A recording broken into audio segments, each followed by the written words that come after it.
Ryu Seon-kang had survived every assassination attempt, every betrayal, every bullet that sought his name.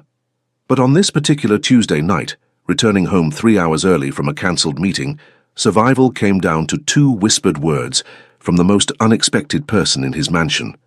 "Stay quiet." Elara Quinn's trembling voice cut through the darkness of the service corridor. Her hand pressed against his chest, forcing the most feared man in Atlanta's underworld against the wall. Before he could react, armed shadows moved past them through the main hallway, men who wore the uniforms of his own security team, but carried the intent of executioners. His own family had sent them, his uncle's final solution to the problem of a boss who'd grown too merciful, too human, too dangerous to the old ways that built their empire on blood and fear. And somehow, impossibly, his housekeeper, a woman who'd worked in his home for barely 3 months, had discovered the plot in time to save his life. 3 months earlier, Ryu Seon-kang hadn't planned on hiring anyone new. His household staff had been carefully vetted, each person a known quantity, loyal through either fear or genuine respect. The position of junior housekeeper meant nothing to him, a necessary role filled by whoever Mrs. Han Mi-suk, his head of household, deemed appropriate. "Her references check out," Mrs. Han had said, placing the thin application on his desk. "She's been through difficult circumstances, needs the work desperately." Seon-kang barely glanced at the photo. 28 years old Elara Quinn, African-American Atlanta native, previous employment at a hotel that had closed 6 months prior. No criminal record, nothing remarkable. "Fine, you handle it," he'd replied, already moving on to the next crisis requiring his attention. That had been his only mistake, not paying attention to the woman who would one day stand between him and death. Elara's first month passed invisibly. She cleaned rooms he never entered, polished furniture he never noticed, existed in the careful margins of his massive estate like all good staff should. Seon-kang preferred it that way. His world demanded absolute focus, negotiations with suppliers, territorial disputes, the constant pressure from his uncle Ryu Jin-ho's faction within the organization. At 31, Seon-kang knew he was young for his position. When his father Ryu Jun-woo died suddenly 2 years ago, the succession had been contested. Seon-kang won through a combination of his father's loyal supporters and his own ruthless efficiency. But winning a position wasn't the same as securing it. "You're too soft," Uncle Jin-ho said during their weekly family dinner, his voice carrying the weight of someone who'd spent 4 decades in the criminal underworld. "Your father understood that fear is the only currency that matters." Seon-kang picked up his soju glass, meeting his uncle's gaze. "Fear breeds rebellion. Respect breeds loyalty." Pretty philosophy for someone who's never gone hungry. Jin-ho's smile didn't reach his eyes. "The Americans have made you weak." "The Americans," Seon-kang replied evenly, "buy 90% of what we import. Alienating them would be stupid, not weak." The conversation shifted, but Seon-kang felt the undercurrent. His uncle's generation believed in the old ways, brutal enforcement, public displays of violence, maintaining power through terror. Seon-kang's approach focused on efficiency, on making the organization so profitable and well-connected that violence became unnecessary except as a last resort. It made him wealthy. It made him respected outside the Korean community. But within the family's inner circle, it made him vulnerable. He noticed Elara Quinn for the first time 2 months into her employment, purely by accident. Returning home late from a meeting, Seon-kang found himself unexpectedly hungry. His driver had the night off, so he'd driven himself, a rare moment of solitude. The kitchen lights were on. Seon-kang moved silently through his own home, instinct taking over. His hand moved to the gun at his waist, his body tensing for confrontation. When he reached the doorway, he found not an intruder, but his junior housekeeper, sitting at the small staff table with a book open in front of her. She looked up, startled. "Mr. Ryu, I'm so sorry, I didn't realize you were home. I'll stay." He surprised himself by saying it. "What are you reading?" Elara hesitated, her dark brown eyes assessing him with an intelligence he hadn't expected. After a moment, she turned the book so he could see the cover. "Understanding Korea, a cultural guide." "Mrs. Han mentioned you prefer certain things done in specific ways," she explained quietly. "Some of them connect to Korean customs. I wanted to understand better, so I don't make mistakes." Seon-kang found himself intrigued despite himself. Most people don't bother learning. Most people probably don't need this job as badly as I do. Her honesty was refreshing. I can't afford mistakes. He studied her more carefully then. She wore the standard staff uniform, plain and professional. Her hair was pulled back in neat braids that coiled at the base of her neck. Without makeup, her features held a natural elegance, high cheekbones, full lips, skin the rich color of mahogany. But it was her expression that caught him, guarded but not fearful, proud despite circumstance. You're studying Korean culture to clean bathrooms more effectively. The question came out more curious than mocking. I'm studying Korean culture because I work in a Korean household, she corrected him gently, and because understanding shows respect. Something shifted in that moment. Seon Kang couldn't name it precisely, but the woman sitting in his kitchen at midnight reading about his heritage sparked something he hadn't felt in years, genuine interest in another person beyond what they could do for him. Are you hungry? The question emerged before he could stop it. She blinked, clearly surprised. I shouldn't be eating in the main kitchen. I'm asking if you're hungry, not whether Mrs. Han's rules permit it. He moved to the refrigerator, pulling out containers. I'm making bibimbap, you want some? You cook? The surprise in her voice made him smile. A rare expression. I'm Korean. Of course I cook. He began assembling ingredients with practiced efficiency. My mother made sure all her children could feed themselves. She said a man who can't cook is a man who will always be dependent. Ilara stood, moving to wash her hands. Can I help? He should have said no. Should have maintained the distance between employer and staff. Should have remembered his uncle's warnings about showing weakness. Instead, he handed her a knife. Vegetables need to be julienned, thin and even. They worked in comfortable silence, the rhythmic sound of chopping filling the kitchen. Seon Kang found himself explaining each ingredient, the significance of the gochujang paste, the importance of each component remaining separate until the moment of eating when everything would be mixed together. It represents balance, and he said, plating the dish. 5 colors, 5 flavors, everything distinct but meant to become one. Ilara's first bite made her eyes widen. This is incredible. It's simple food. But he felt oddly pleased by her reaction. My mother's recipe. She ran a small restaurant when we first came to America. This was her most popular dish. Your family immigrated when I was 7. The memory surfaced unexpectedly. Seoul to Los Angeles first, then Atlanta when I was 12. My father saw opportunity here. What kind of opportunity? The question was innocent, but Seon Kang felt the weight of his reality. The kind that pays well but costs everything else. He met her gaze. You don't ask many questions about what I do you? I work in your home, Mr. Ryu. I see things. Her voice remained steady. I also know that keeping quiet is part of keeping this job. I have a brother who... Let's just say I understand the importance of discretion. Your brother? Isaiah. He's trying to turn his life around, but his past makes employment difficult. She took another bite, seeming to choose her words carefully. I know what it's like when the world judges you for your worst moment instead of your best intention. After that night, everything changed and nothing changed simultaneously. Ilara continued her work with the same quiet efficiency, but now when Seon Kang entered a room she was cleaning, he found himself pausing. Small conversations emerged, about the book she was reading, about Korean phrases she was trying to learn, about her brother's job search. He has an interview next week, she mentioned while dusting the library shelves. Security position at a warehouse.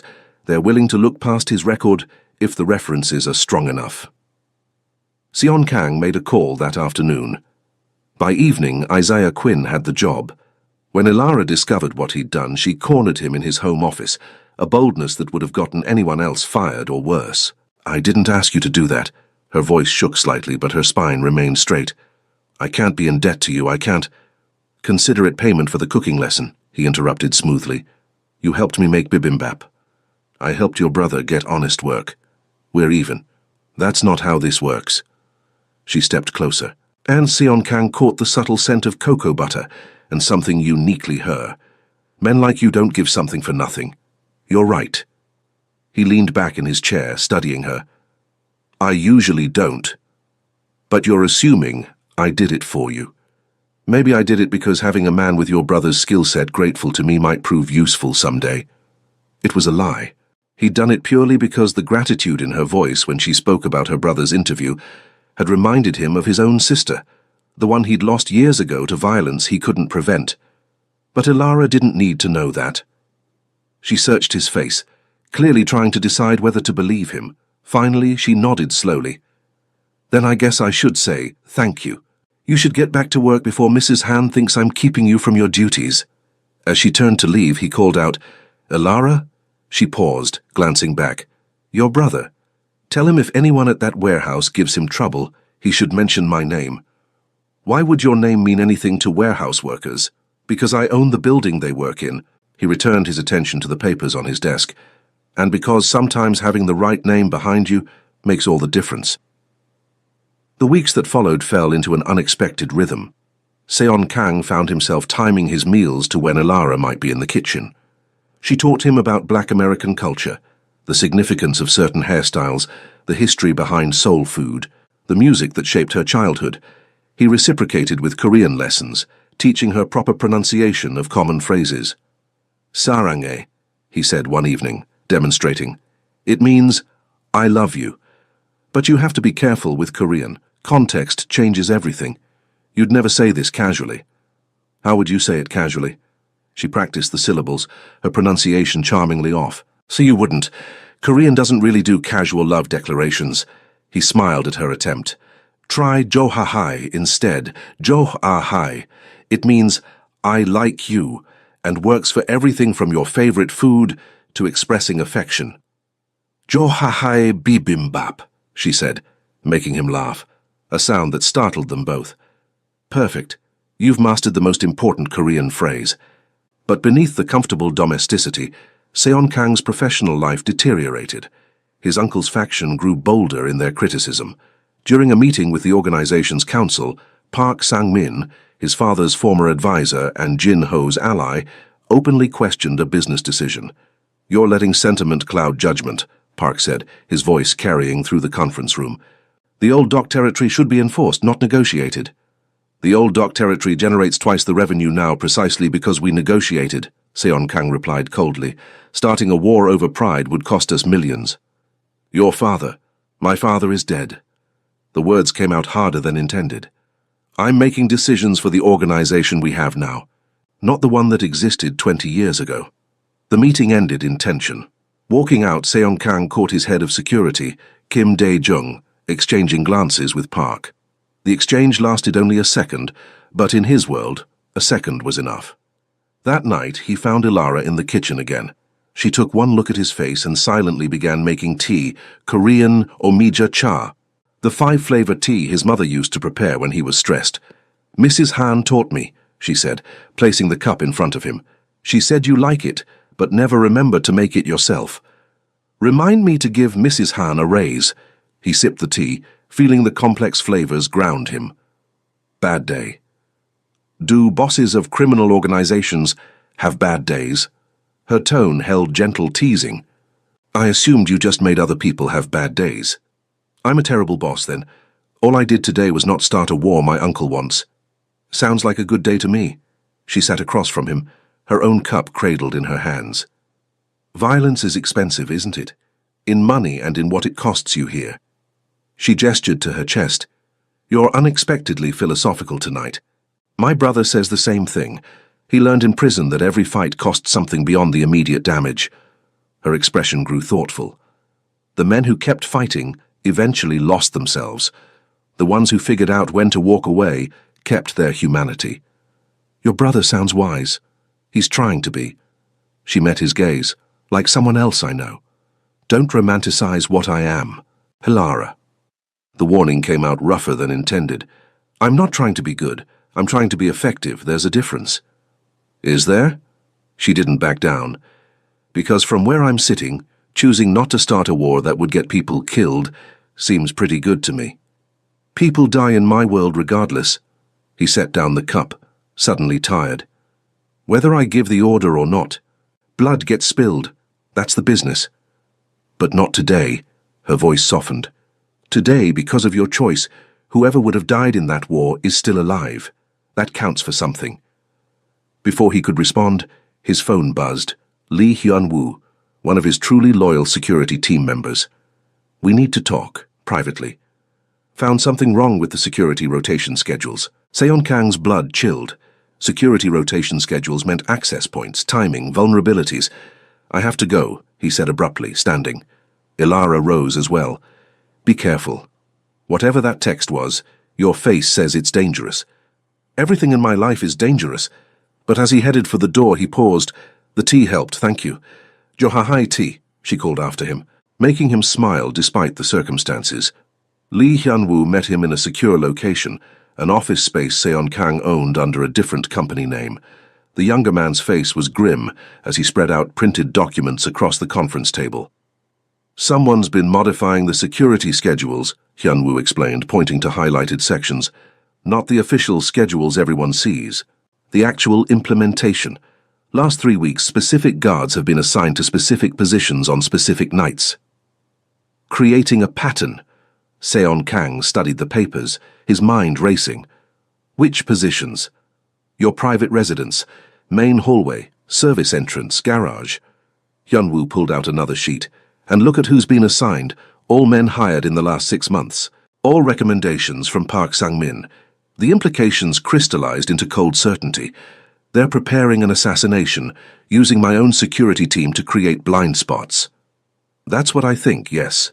Hyun-woo's voice remained professional despite the gravity. "Question is, when? And who else is involved?"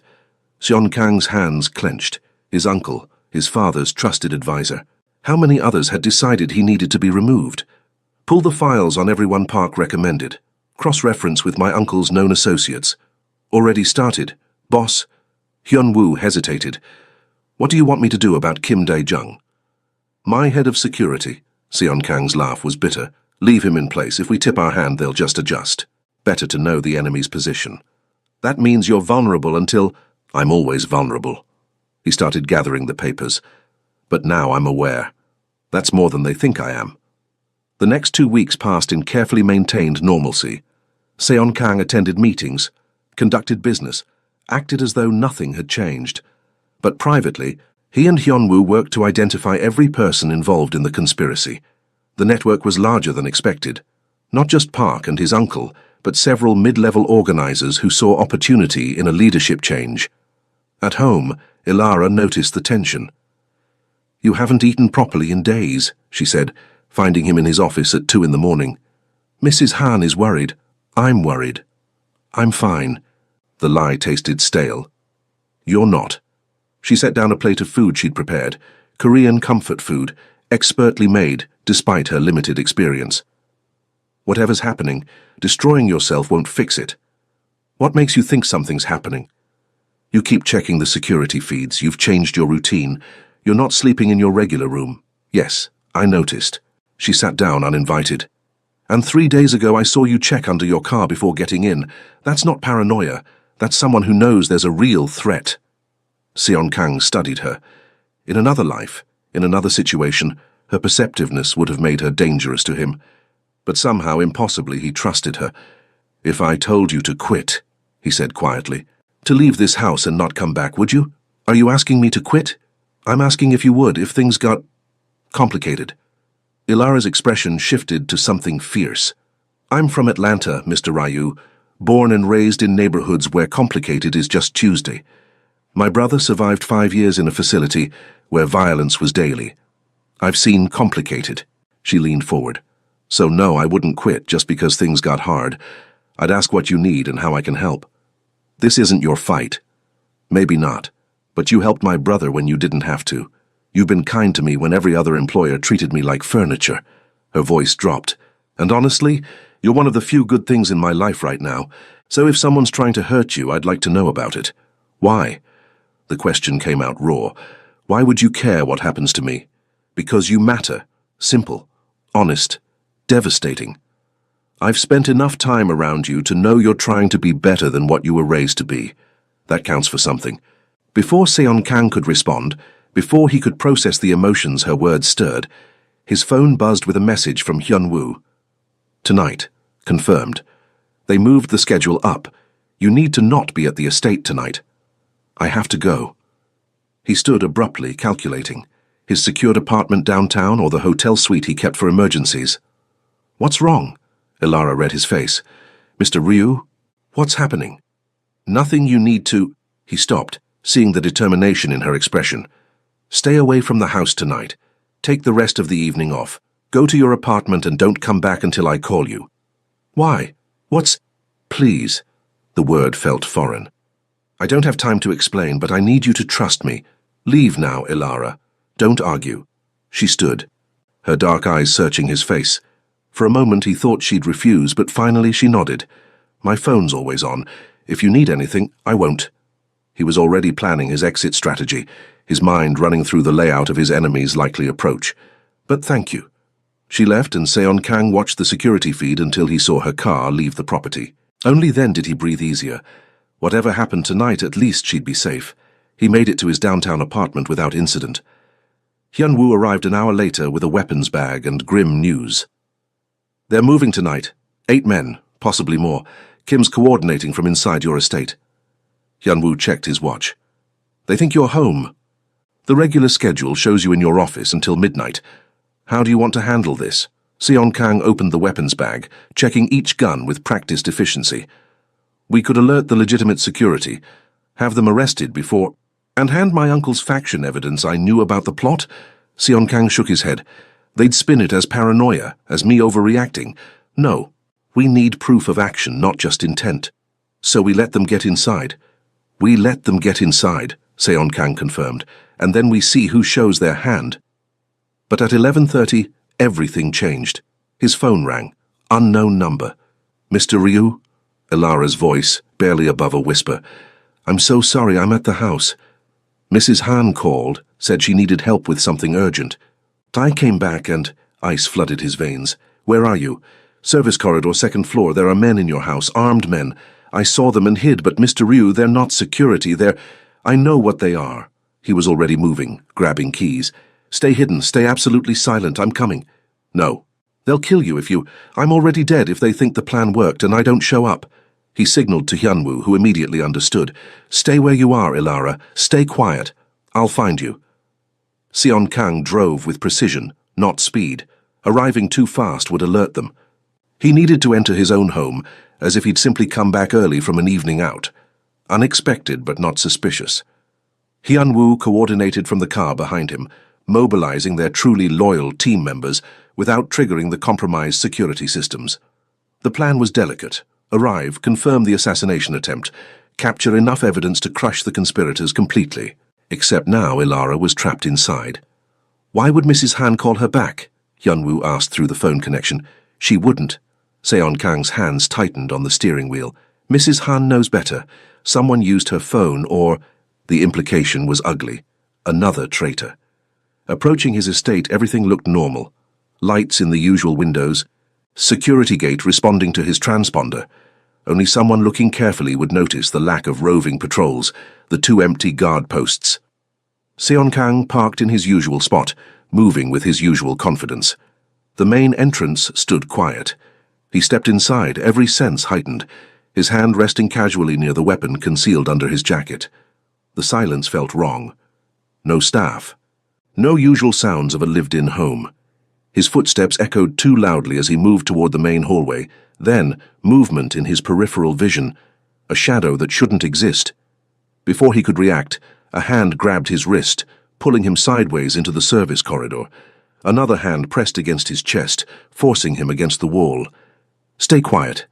Ilara's whispered words barely reached him. Her body pressed close, her hand firm against his chest. In the darkness, he could see her face inches from his, eyes wide, breathing controlled despite obvious fear.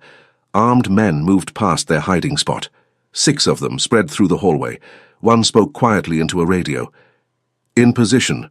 No sign of the target yet. Seon Kang remained absolutely still, his mind racing. They were inside his home, coordinating. This wasn't reconnaissance. This was the execution team. Ilara's hand trembled slightly against his chest, but she didn't move, didn't speak. Just kept him pressed against the wall, hidden in the shadow of a recessed doorway. The men passed. Ilara waited 10 more seconds before releasing him, her hand falling away slowly. They've been here for 20 minutes, she breathed, barely audible. I counted 8 total. They think you're in your office. How did you... I heard them planning. I was hiding in the cleaning supply room. They used it as a staging area before I got there. Her eyes held fierce intelligence. Mr. Ryu, these men are here to kill you. I know. He carefully assessed their position. Why did you come back? Mrs. Han called, said there was an emergency with the cleaning schedule system. But when I got here, the main house was wrong. Too quiet. I saw one of them checking weapons in the garage. She grabbed his arm. We need to get you out. Not yet. He pulled out his phone, texting Hyun-woo their location. I need evidence. I need them to act. Evidence? Her voice rose slightly before she caught herself. You want to let them try to kill you for evidence? I want them to commit enough to make denial impossible. He met her gaze. My uncle planned this. My father's oldest friend. Half my security team. If I run now, they regroup and try again. I need to end this permanently. By dying. By making them think they've won, then proving they've lost. He checked the hallway. Clear. Can you get to the security control room? The one off the kitchen. At his nod, she thought quickly. Yes, if I go through the back stairs. Do it. Lock yourself in. There's a panic button under the main console. Press it twice, wait 5 seconds, press it 3 more times. That's the signal for the actual security team to enter with full force. What about you? I'm going to my office. Let them find me. That's insane. Her hand gripped his arm tighter. Mr. Ryu, Seon Kang, you can't just... The use of his given name stopped him. This is the only way, Ilara. There's always another way. Her voice caught. You helped my brother. You've been kind to me. You matter, remember? Don't throw your life away for pride. It's not pride. He covered her hand with his. It's everything. My father's legacy, the people who depend on me, the future I'm trying to build. If I run now, I lose it all anyway. She stared at him for a long moment, then nodded slowly. The security room panic signal. Then what? Then you stay locked in until this is over. He hesitated. Ilara, thank you. For the warning. For caring. Don't die. She squeezed his hand once. I mean it. Don't you dare die and make me feel guilty for leaving you. Despite everything, he smiled. I'll do my best. They separated. Her toward the back stairs, him toward his office. Seon Kang moved through his home with practiced ease, making no effort to hide. Let them see him. Let them think the plan was working. His office door stood ajar. He entered, moving to his desk, pouring scotch with steady hands. The hidden cameras Hyun-woo had installed would capture everything. Now he just needed them to make their move. The waiting felt eternal. 2 minutes, 5, 10. Then Kim Dae-jung stepped into the doorway, gun drawn. Boss? His voice held false regret. I'm sorry it came to this. Are you? Seon Kang sipped his scotch, appearing calm. My father trusted you. I trusted you. Your father was great. You're weak. Kim moved closer, other men filing in behind him. Your uncle tried to teach you, but you wouldn't listen. All this talk of respect and negotiation, it's made us look soft. Soft? Seon Kang laughed coldly. We've tripled our revenue since I took over. Expanded into 6 new territories without firing a shot. But you call that soft. We call it the end of an era. Park Sang-min entered the room, his expression satisfied. Jin Ho will restore the organization to what it was, what it should be. And you think executing me in my own home will accomplish that? Seon Kang set down the glass. Half the organization is loyal to me. You'll start a civil war. We'll win it. Park signaled to Kim. Make it clean. 1 shot. Kim raised his weapon. The panic alarm screamed through the house. Chaos erupted instantly. The real security team, Hyun-woo's carefully selected loyalists, poured through the doors. The assassins, caught off guard by an alarm that shouldn't exist, hesitated for crucial seconds. Seon Kang dove behind his desk as gunfire exploded. Not the clean execution Park had planned, but a messy firefight that would leave evidence everywhere. Perfect. Kim tried to run, but Hyun-woo's team had blocked all exits. Within minutes it was over. 8 conspirators captured alive, weapons confiscated. Everything recorded by the security system Seon Kang had upgraded specifically for this purpose. Park Sang-min, pinned against the wall with 3 guns pointed at his head, looked at Seon Kang with pure hatred. You knew. I knew. Seon Kang stood, brushing off his jacket. You think I'm weak because I prefer negotiation? I negotiated the loyalty of people you dismissed. I built networks you couldn't see, and when you moved against me, I had enough advance warning to turn your assassination attempt into evidence that will destroy everyone involved. Jin Ho is currently being arrested by federal agents. Seon Kang checked his watch. They have recordings of him discussing human trafficking, money laundering, and conspiracy to commit murder. Funny thing, one of those soft negotiations I made was with a prosecutor who really wanted evidence on my uncle's off-the-books operations. I've been providing it for 6 months. The realization crashed over Park's face. You were planning this. I was surviving this. Seon Kang's voice turned cold. My father taught me that power isn't about fear. It's about knowing when to strike and having the patience to wait for the right moment. You mistook patience for weakness. That was your mistake. As police, legitimate police, ones he'd carefully cultivated relationships with, began arriving to process the scene, Seon Kang finally allowed himself to breathe. Then he remembered. Ilara. He started toward the security room, but Hyunwoo stopped him. She's fine, locked in like you told her. Hasn't opened the door despite 3 officers asking. Hyunwoo's expression held rare approval. Smart woman, brave too. One of the assassins tried the security room door. She told him very loudly that she'd already called 911 and he should leave before police arrived. She bluffed an armed man? She saved your life, boss. If she hadn't triggered that alarm when she did. Hyunwoo didn't need to finish. Seon Kang found the security room door locked, as reported. He knocked gently. Ilara, it's me. You can come out now. Silence. Then, how do I know it's really you? Because I'm the one who taught you how to say I like you in Korean. He smiled despite the adrenaline still coursing through him. And because I promised I wouldn't die and make you feel guilty. The lock clicked. The door opened slowly. Ilara looked at him with eyes that held too many emotions to name. Then she grabbed the front of his shirt and yanked him into the room, slamming the door behind him.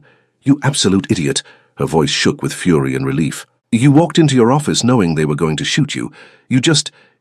She hit his chest with her fist. Not hard enough to hurt, but hard enough to make her point. I heard the gunshots. I heard fighting. I thought you were dead. I'm not. He caught her hand, holding it against his chest. I'm fine. You saved my life, Ilara.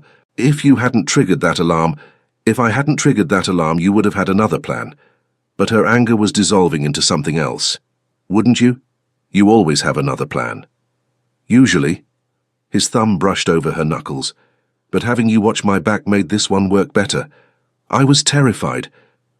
The admission came out broken. I was locked in here listening to gunfire and thinking about how I'd just lost someone who mattered.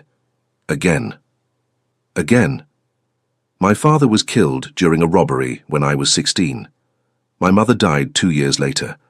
Heart gave out from the stress and grief. Isaiah went to prison because he tried to avenge them and made everything worse. She looked up at him, tears tracking down her face. I've lost everyone who mattered, Seon Kang. I wasn't ready to lose you too. Something in Seon Kang's chest cracked open. This woman, this beautiful, brave, impossibly strong woman, had burrowed into his life and made herself essential, not as an employee, not as a convenience, as someone who truly saw him and chose to care anyway. You're not losing me. He pulled her closer, wrapping her in his arms. I promise you, Ilara Quinn, you're not losing me. She clung to him, her face pressed against his chest. He could feel her trembling, could feel the aftermath of fear and adrenaline working through her system. So he held her, letting her take whatever time she needed. Finally, she pulled back slightly. What happens now? Now? He brushed a thumb across her cheek, wiping away tears. Now I dismantle my uncle's faction, consolidate power, and prove to everyone that mercy isn't weakness. Now I build the organization I've been trying to create, one that doesn't require blood to function. And me? Her voice was small. What happens to me? Seon Kang looked at her, this woman who'd read Korean cultural guides to understand him better, who'd hidden in a supply closet to gather intelligence on his assassins, who'd risked her life to warn him when running would have been safer. That depends on what you want. His hand cupped her face, thumb tracing her cheekbone. You could go back to being my housekeeper, pretend tonight never happened, or you could acknowledge that you're not just staff anymore. That you haven't been for a while." His voice dropped. "That I trust you more than people I've known for years. That having you in my life matters more than I'm comfortable admitting." Ilara's eyes widened. "Mr. Ryu." "Sion Kang." He smiled slightly. "I think we're past formalities, considering you've seen me nearly assassinated." "Sion Kang." She tested his name, her pronunciation still charmingly imperfect. "What are you saying?" "I'm saying I want you to stay not as an employee, as something more. Something I'm honestly terrified to name because I haven't felt this way about anyone in longer than I can remember." He took a breath. "I'm saying that my life is dangerous, complicated, and morally grey, and I'm asking if you'd consider being part of it anyway." She stared at him for a long moment. Then, incredibly, she laughed, a sound caught between disbelief and joy. "You're asking me out, right now, while there are police processing a crime scene in your office? Terrible timing?" "The worst," but her smile was radiant. "Ask me again tomorrow." "Tomorrow?" "Tomorrow. When we're not both running on adrenaline and fear." She squeezed his hand. "When you're sure you mean it. When I'm sure I'm not just relieved you're alive. And if I still mean it tomorrow? Then I'll probably say yes." Her eyes held promise. "Because you're right. This stopped being just a job a long time ago, and you matter to me too, more than I should probably admit." A knock interrupted them. Hyunwoo announcing that the police needed Sion Kang's statement. "Duty calls," Ilara said softly. "Stay?" He didn't want to let her go yet. "I'll give my statement, deal with the aftermath, but stay in the house tonight. I want to know you're safe." "I'm probably safer here than anywhere else." She touched his face briefly. "Go do what you need to do. I'll be here when you're done." He left the security room feeling lighter than he had in years. Outside, the chaos of the assassination attempt had evolved into organized cleanup, police reports, evidence collection, statements from witnesses. But through it all, Sion Kang maintained perfect composure. By dawn, it was over. The conspirators were in custody, the evidence documented, the traitors identified and removed. His organization, bloodied but intact, awaited his direction. And Ilara Quinn waited in his kitchen, making tea with the comfortable ease of someone who belonged there. "How did it go?" she asked as he entered. "Total victory." He accepted the cup she offered. "My uncle's faction is destroyed. The organization is unified under my leadership. And I have enough evidence to keep federal prosecutors happy for years, which means they'll leave my legitimate operations alone." "So you won." "We won." He met her gaze. "You saved my life tonight, Ilara. Don't think I'll forget that." "I told you to stay quiet," she said with a small smile. "You're the one who listened." "Best decision I ever made." He set down the tea. "It's tomorrow." "What?" "You told me to ask again tomorrow. It's dawn, technically tomorrow." He stepped closer. "So I'm asking, will you stay? Not as my employee, as what?" Her voice was gentle, giving him space to define it. "As mine." The word felt right. "As someone I protect, someone I trust, someone I—" He hesitated on the edge of saying too much too soon. "Someone who matters more than anything else." Ilara studied him, her dark eyes searching his face. Then she smiled, slow and sure and beautiful. "Johahai," she said, her pronunciation better but still imperfect. "You like me?" He couldn't help grinning. "I like you." She moved closer, her hand finding his. "I like your terrible cooking lessons and your random Korean phrases, and the way you pretend to be cold, but do kind things when you think no one's watching. I like that you helped my brother and respected my intelligence and made me feel seen for the first time in years." She took a breath. "So yes, Seon Kang, I'll stay." He pulled her into his arms, holding her close as the sun rose over Atlanta. Outside, his empire waited to be rebuilt. His enemies waited to be dealt with. His future waited to be shaped. But in this moment, with Ilara Quinn in his arms, Ryu Seon Kang finally understood what his father had tried to teach him. Power without connection was just elaborate loneliness. And he'd been lonely long enough.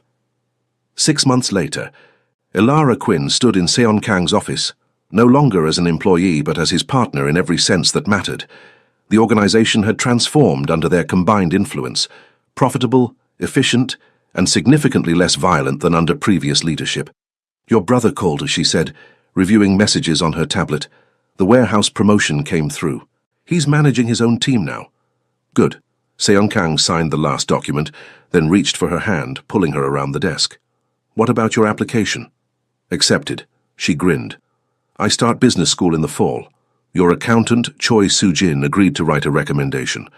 Apparently my intuitive grasp of organizational dynamics impressed her. You impressed everyone. He kissed her forehead, breathing in the scent of cocoa butter that had become synonymous with home. I'm proud of you. You're the one who suggested I apply. I just pointed out that you were already managing half my operations without realizing it. You're the one who decided to make it official. He tucked a stray braid behind her ear. How's Mrs. Han adjusting to you not being staff anymore? She keeps trying to serve me tea. Ilara laughed. I keep telling her we're equals now, but old habits die hard. Technically, you're above her in the organizational chart. Seon Kang's smile was wicked. You're the boss's partner. That trumps head of household. Don't. She swatted his arm. I'm not pulling rank on Mrs. Han. She taught me everything. She taught you to make bibimbap. I taught you to make business decisions that affect millions of dollars. There's a difference. You also taught me Korean curse words, which I'm about to use on you. Say it. He pulled her onto his lap. Say you love me in Korean. Sarange, she whispered against his lips. I love you, Ryu Seon Kang. Sarange, he replied. The words he'd never expected to mean. I love you, Ilara Quinn, my savior, my partner, my home. Outside, Atlanta bustled with life. Inside, two people from different worlds built something neither had expected, a future based not on fear, but on trust. And it all started because she'd whispered two words in the darkness. Stay quiet. The best advice he'd ever followed.